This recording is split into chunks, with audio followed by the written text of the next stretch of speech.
dia lagi transfer pahalanya, pahala dia habis, maka dosanya diangkut sama mereka. Makanya kadang pertolongan Allah ya, ketika ada artis aibnya kebuka, dihujat netizen satu Indonesia, pertolongan itu teh lumayan, ditransferin pahala rame-rame, sama dosanya diangkut rame-rame. Lebih repot dia nggak ketahuan aibnya, mati duluan.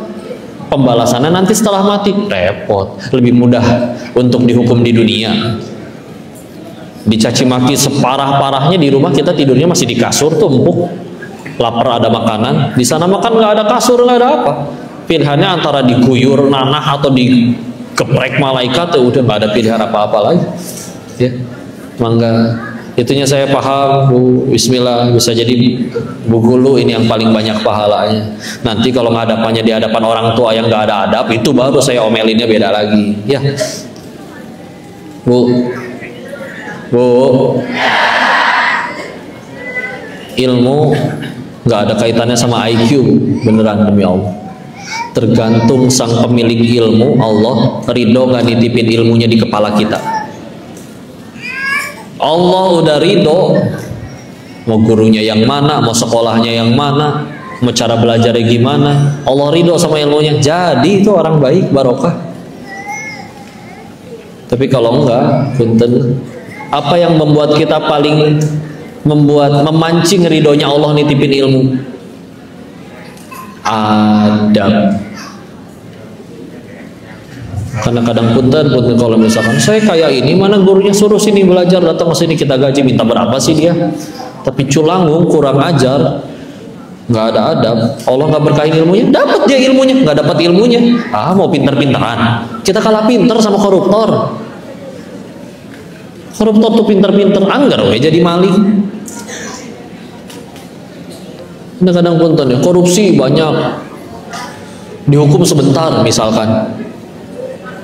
Saya kenal seorang guru PAUD, sebulan gajinya 250.000, tinggal berenam. Dia anak yatim, dia tinggal berenam, dianya, ibunya, sama adik kandungnya 4. Mana cukup 250.000 sebulan? Tapi cukup tuh, gemuk malah. Punten ya, bukan body shaming ini mah. Maksudnya tiap hari makan gitu, ya. Meskipun nggak makan daging, kadang nasi tempe, kadang ya nggak bisa makan daging wagyu, tenderloin import, nggak bisa tiap hari, ya. Nggak bisa, hidup. Adik-adiknya gimana uang sekolah? Karena ngapalin Quran semua, beasiswa semua. Nah kan dulu waktu koko di Thailand, itu bandar-bandar judi di sana, mereka sanggup bayar guru dan sekolah termahal bagi anaknya. Nggak cuman itu, bahkan ada yang sampai sanggup bangun sekolah sendiri, bela-belain beli tanah, bayar arsitek, kebangun lagi, dibuat satu anaknya doang. Tapi kalau udah nggak ridho sama duitnya atau sama adabnya, gampang tuh. Anaknya LGBT, anaknya mati overdosis narkoba, anaknya ada yang khianatin bapaknya, nyolong dari bapaknya. Adab nggak ada, sumber nggak jelas. Ya bismillah, ya. Jaga adabnya guru itu, ya Allah, semulia itu. Nabi Musa alaihissalam, kita jelas tahu bagaimana mulianya ketika sudah mengakui dirinya adalah murid kepada gurunya Khidir alaihissalam, Nabi Khidir alaihissalam, di surat Al-Kahfi. Dan berkali-kali Nabi Musa pinter, kuat, Nabi juga, tapi beda pendapat sama gurunya. Kan dikomplain 3 kali kan, nanti baca surat Al-Kahfi ya. Tapi tetap tuh meskipun beda pendapat sama gurunya, nggak pernah mau ninggalin gurunya sebelum gurunya yang berkata, ini akhir perjumpaanku dengan dirimu. Udah cukup. Berarti kita kalau pengen nerapin pelajaran kayak gitu gimana? Ya gitu. Misalkan kita ngaji, jangan kita seenaknya yang minta libur, udah mau bayar guru ngaji privat, seenaknya. Nggak bisa nih, anak saya ada ulang tahun temennya traktiran, udah libur, gurunya udah lowongin waktu. Jangan pernah minta libur sebelum gurunya yang bilang libur kalau pada ngaji. Adab itu demi Allah. Meskipun nanti pas datang materinya diulang lagi, udah tahu. Ada barokahnya. Ilmu itu berkah. Kalian pikir pendidikan dalam Islam itu apa tujuannya? Sekedar bikin pinter. Di luar sana ada anak yang ateis jelas-jelas tapi pinter. Otaknya kayak kalkulator. Kalau ada maling bodoh, malingnya mau nyolong ayam, ayamnya nggak ketangkep, malingnya ketangkep, bodoh itu maling. Tapi yang repot kan kalau malingnya pinter, betul? Yang nyolong sendirian, yang lapar jutaan rakyatnya. Tah, repot. Terus pendidikan bikin pinter? Enggak.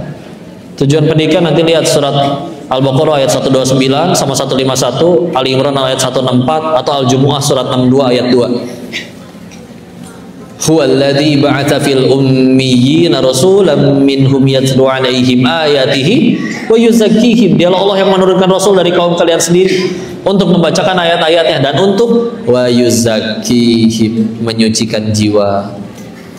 Guru tugasnya nggak sekedar bikin pinter, menyucikan jiwa. Jiwa udah bersih, bismillah, meskipun akademisnya nggak pinter, manfaat barokah. Daripada pinter, jiwanya kotor, maling negara jadinya. Ya. Yang gimana bisa nyuciin jiwa kalau misalnya tanpa bantuan guru? Ya. Masalah pinter-pinteran mau tergantung Allah. Tahu Hafiz Indonesia Dek Naja yang di kursi roda, saya ngeliatin dia huruf M sama N aja bingung ngebedainnya. Giliran ditanya Quran, tapi halaman berapa, terjemahannya apa, sebelah mana, kiri kanan, pojok, atas bawah, ngerti semua. Padahal dokter bilang otaknya cacat. Mohon maaf, kata dokter ya begitu. Kalau Allah udah nitipin ilmunya, jadi itu. Sekalinya diberangkatin umroh, nggak cuma sendirian lo nya doang, sampai ke kuotanya 24 orang ya. Ya udah tuh, guru ngajinya berangkat, keluarganya berangkat, setetangga-tetangganya yang pernah ngasih dia jajan juga berangkat. Kalau Allah udah muliain, gitu-gitu kayak beda adab ke gurunya, kayak masya Allah, itulah ya, menyucikan jiwa. Apa kita pikir orang kafir Quraisy, Rasul datang ke orang kafir Quraisy pengen bikin mereka pinter gitu? Udah pada pinter orang Quraisy itu. Ila fihim rihlatash syita'i was-shaif. Rihlah, jalan-jalan. Kita rihlah ngabisin duit, orang Quraisy rihlah tuh jadi duit. Bedanya di situ kita rihlah. Mereka ke utara ke negeri Syam cuan, ke selatan ke negeri Yaman cuan. Pinter dagang. Terus Rasul datang pengen minterin mereka? Enggak. Wa yuzakkihim, menyucikan jiwa. Itu guru tugasnya. Ibu pengen punya anak pinter, tampan, cantik, viral, terkenal, tajir melintir, tapi ibu diperlakukan kayak film Azab Indosiar, mau? Mau. Tapi misalkan anak ibu ditanya, nah 2 tambah 2 berapa nah? 5 bu, ya Allah, oke, kurang matematikanya. Tapi ibu bangun subuh, ini anak baru beres tahajud sama witir. Anak lain dimintain tolong sama emaknya, berantem dulu. Anak ini malah nanya, ibu ada yang bisa saya bantu? Anak lain malam entah kemana, masih kelayaban, nggak tahu. Anak kita kemana pak? Lagi di masjid, katanya setoran juz 27 hari ini. Kan enak. Menyucikan jiwa. Dan nggak bisa itu kalau nggak pakai guru, ya nggak sama guru. Sing punya adab ya, karena kalau nggak pakai adab Allah nggak ridho nanti nitipin ilmunya jadi barokah. Ya, wallahu a'lam bishawab. Ada lagi, silakan. Terima kasih. Apa yang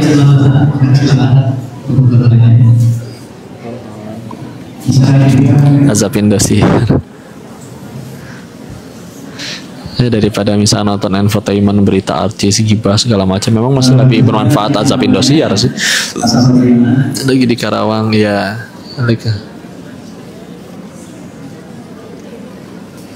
Waalaikumsalam warahmatullahi wabarakatuh. Ulangi yang mana? Masya Allah. Meni nemplok gitu, Masya Allah. Iya.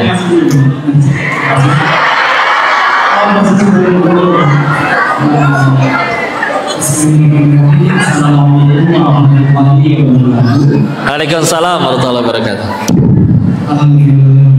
Yang bangun tidur, la ilaha illallah wahdahu la syarikalah, lahul mulku wa lahul hamdu wa huwa ala kulli syai'in qadir. Alhamdulillah wa subhanallah wa la ilaha illallah wallahu akbar wa la haula wa la quwata illa billah. Allahumma gfirli. Nah itu bacaannya. Lalu pastinya kita semua atas semuanya pada hari ini. Terima kasih banyak. Kasih Ustaz, terima kasih. Silakan. Izinkan saya memperkenalkan diri. Nama saya Aldana. Saya baru 10 bulan di Indonesia.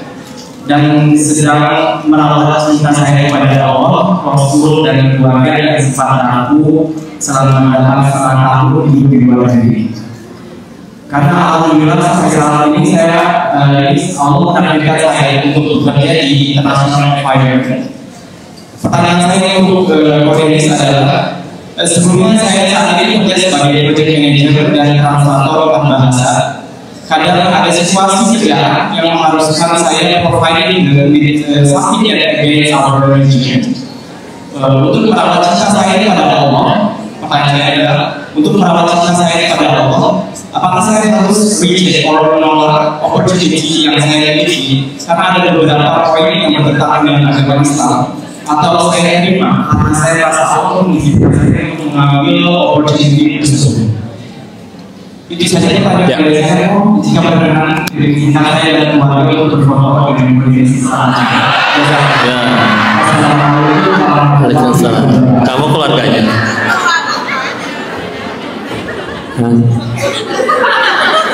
Iya, bismillah ya. Jadi gini, opportunity, kesempatan, baik dalam urusan kerjaan atau apapun itu, sebetulnya syaratnya satu ya, tidak bertentangan dengan syariat ya. Karena kalau misalkan pilihannya satu bertentangan, satu lagi tidak bertentangan. Kalau diambil bertentangan, kalau tidak berarti kita menolak yang jadi dosa. Ya itu mah udah nggak usah istiqoroh bahkan kalau seharusnya, karena udah jelas mana satunya boleh, satu tidak boleh. Karena tadi sudah disebutkan yang baik itu adalah yang bikin kita tambah dekat sama Allah.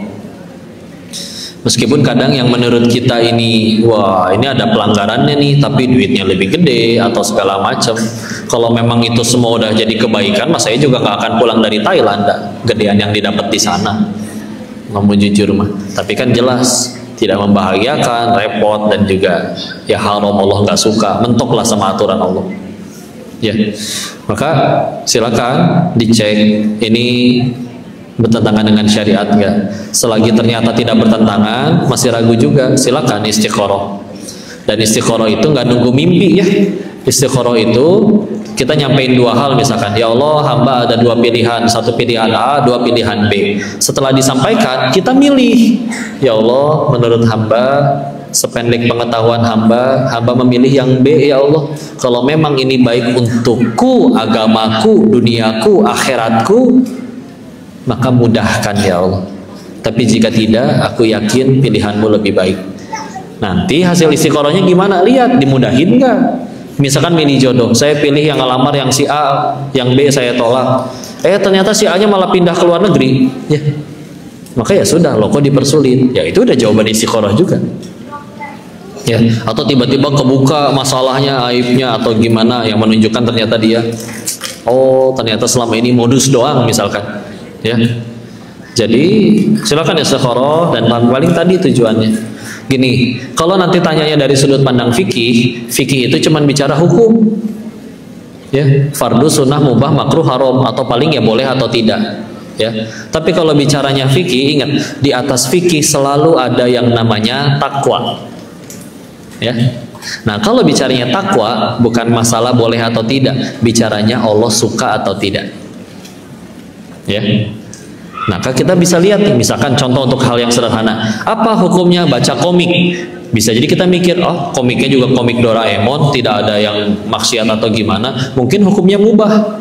Tapi itu sudut pandang fikih. Kalau pakai sudut pandang takwa, nanti mikirnya begini, apa hukumnya baca komik?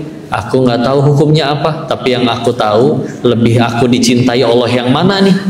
Mana yang membuat aku lebih dicintai Allah? Baca komik atau baca Quran? Ya udah, dia nggak peduli hukum komiknya apa, dia pilih yang lebih membuat dirinya lebih dicintai Allah. Itu lebih selamat, lebih menenangkan. Jadi kadang kalau kita fikih gak ngerti, udahlah, berarti jangan lihat pakai kacamata fikih, pakai kacamata takwa aja. Itu jauh lebih selamat. Seperti itu ya. Wallahu a'lam bishawab. Semoga Allah mudahkan urusan dan pekerjaan. Ya. Next. Kenapa? Waktunya cukup? Oh cukup ya.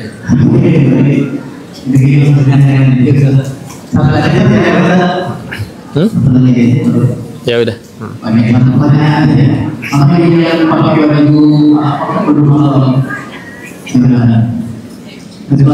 Waalaikumsalam warahmatullahi wabarakatuh.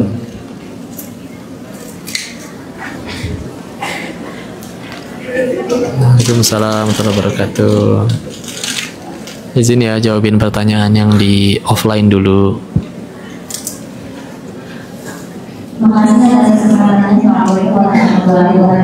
Waalaikumsalam warahmatullahi wabarakatuh. Tafadhol.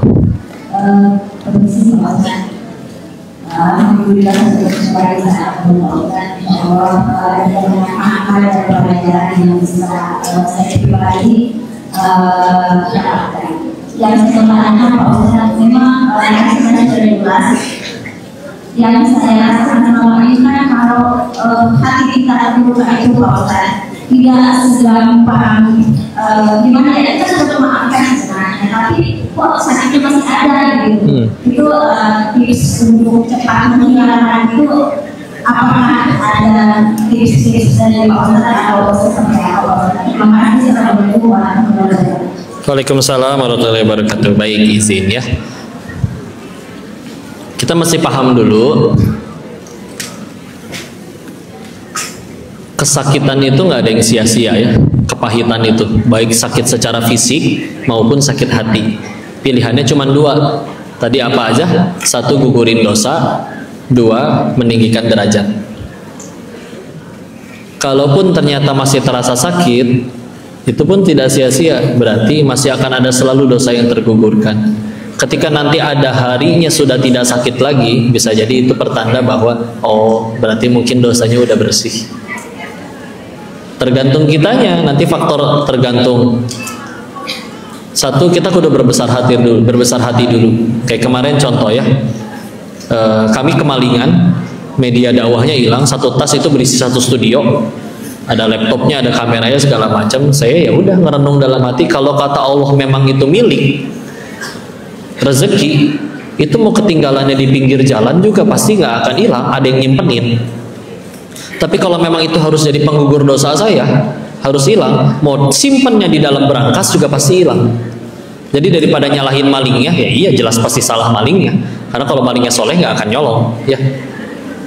Maka mendingan sibuk mikirin, ya Allah kenapa ke saya.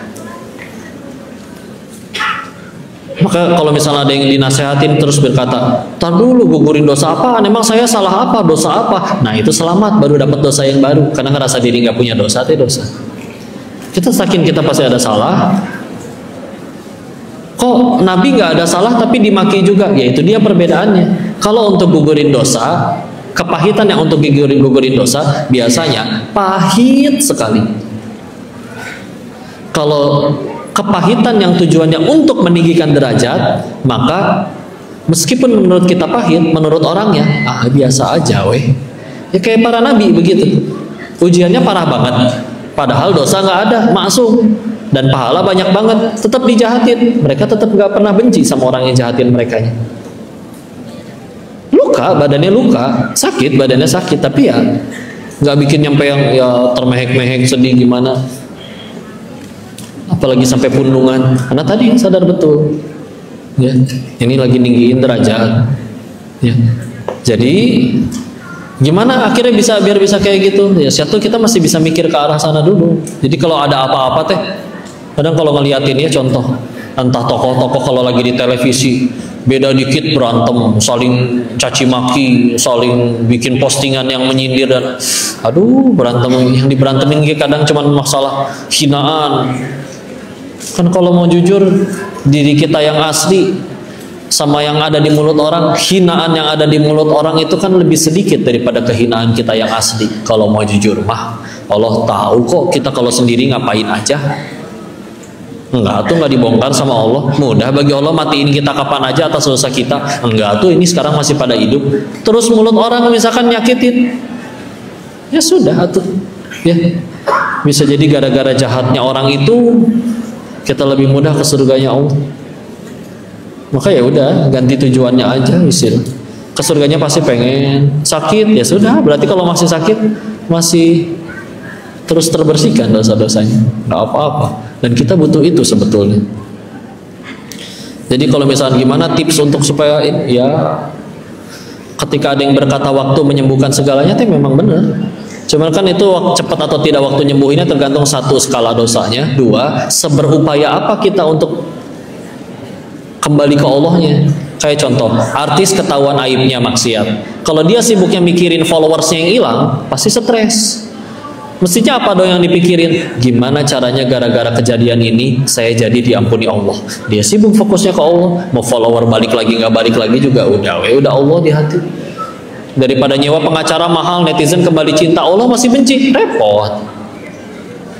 Netizen masih mencaci tapi udah tobat nasuha, mudah bagi Allah untuk membolak-balikan hatinya jadi tenang. Bismillah, proses, nggak apa-apa. Masalah lupa mah mungkin nggak bisa lupa ya. Tapi kalau maafin tadi katanya sudah maafin, ya udah bisin. Sakitnya masih ada, maka selamat berarti. Pilihannya dua.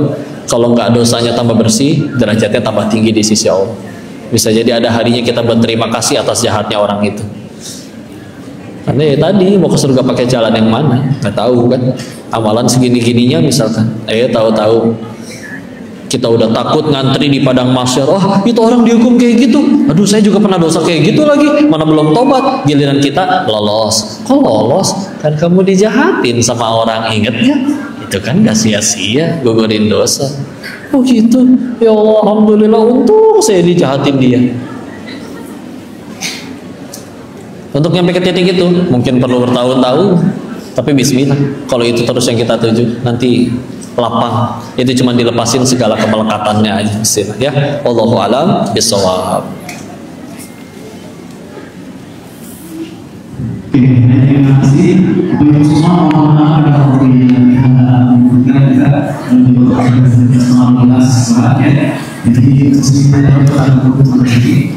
jadi kesimpulan selanjutnya kita masuk ke sesi. Terima kasih Ustadz Hadi. Mohon diingatkan kalau ada yang salah ya. Saya juga nggak berani jawab kalau nggak tahu. Saya pasti bilang nggak tahu. Jadi alhamdulillah didatangi oleh Ustadz Hadi, orang soli, orang berilmu masih mau ngingetin, mohon ingetin saya, mohon ingetin, nasihatin saya. Saya juga tahu kurang ilmu, tapi kenapa? Iya, saya juga tahu banyak kurangnya, tapi diajakin ngaji masa nggak mau, masa nolak. Mumpung orang-orang ini pada pengen ngaji, jadi mohon doanya aja ya. Terima kasih, udah banyak orang-orang soleh yang nanti. Gini nih senang ketemu orang soleh. Kalau ketemu orang soleh itu jangankan salah pasti dibenerin. Datang bawa dosa aja malah dirangkul, ayo kini sama-sama jadi baik, yuk ayo. Nah, itu kan orang soleh. Kalau ketemu ulama-ulama, guru-guru ngaku punya salah malah dirangkul, ya udah yuk sama-sama jadi baik, kita juga sama-sama punya dosa ya, ya salah satunya mungkin Ustadz Hadi ini tadi Masya Allah rela gitu untuk nonton live yang mungkin dia nggak suka, tapi dia tahan ketidaksukaannya untuk ngingetin si Koko yang banyak dosanya ini. Masya Allah baik banget ya Allah orang tuh. Terima kasih Ustadz Hadi ya. Semoga Allah selalu merahmati Ustadz Hadi dan keluarga, diberkahi, dimuliakan. Yang lain juga jangan hina beliau, ayo doain beliau ya.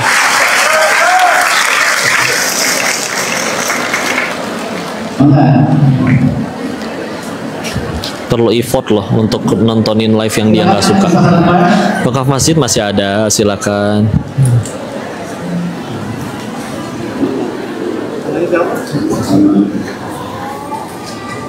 Waalaikumsalam, mohon doanya buat Teh Yunda juga ya. Udah 31 minggu.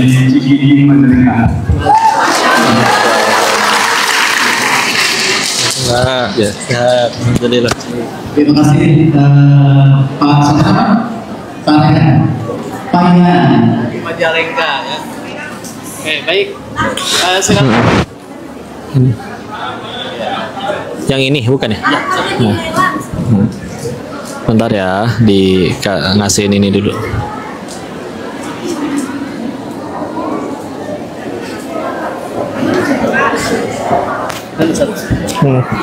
Langsung bisa dipakai oleh izin ya Pak. Ibu Aldo, ada langsung semua ini. Izin. Sila warahmatullahi dari Palestina ini katanya Pak. Doanya warahmatullahi wabarakatuh. Doain saya Pak ya. Semoga sehat selalu, panjang umur. Amin. Bisa membina umat. Doain Ustaz, saya jadi orang soleh ya Allah. Doain anak-anak saya jadi anggota yang soleh-soleh Ustaz. Sesizat ya, silakan. Barakallah, sing mulia insyaallah.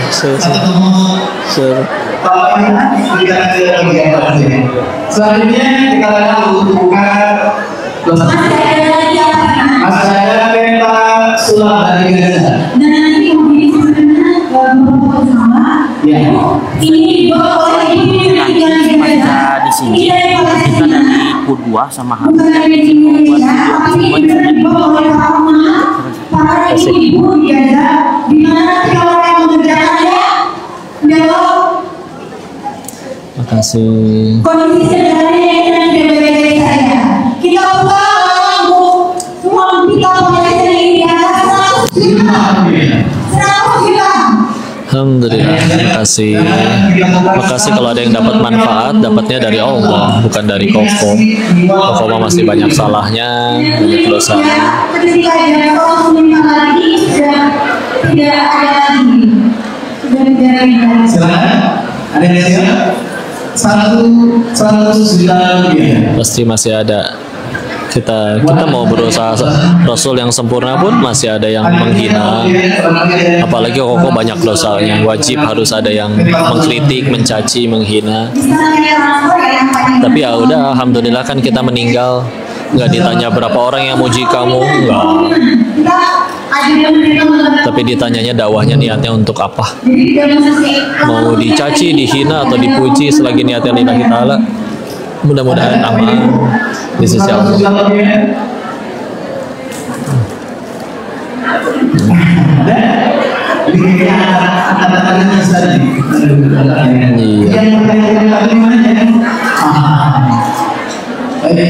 Alhamdulillah. Ada lagi Bapak Ibu untuk kata salam dari Gaza 100 juta rupiah. Amin, mudah-mudahan anaknya diberkahi, dimuliakan. Ini ngisi acara di Karawang. Doa sembuh dari penyakit ini ada yang dari hadis sahih, disebut bismillah 3 kali. Misalkan pegang bagian yang sakit, misalkan di tangan, bismillah, bismillah, bismillah, lalu dijawab a'udzubillahi wa qudratihi min syarri ma ajidu wa uhadir. Itu diulang 7 kali. A'udzubillahi wa qudratihi min syarri ma ajidu wa uhadir. A'udzubillahi wa qudratihi min syarri ma ajidu wa uhadir. Gitu terus 7 kali. Itu bismillah, mudah-mudahan jadi penyembuh ya. Allah yang menyembuhkan, bismillah. Sama sekali bukan dari Koko atau Gaga.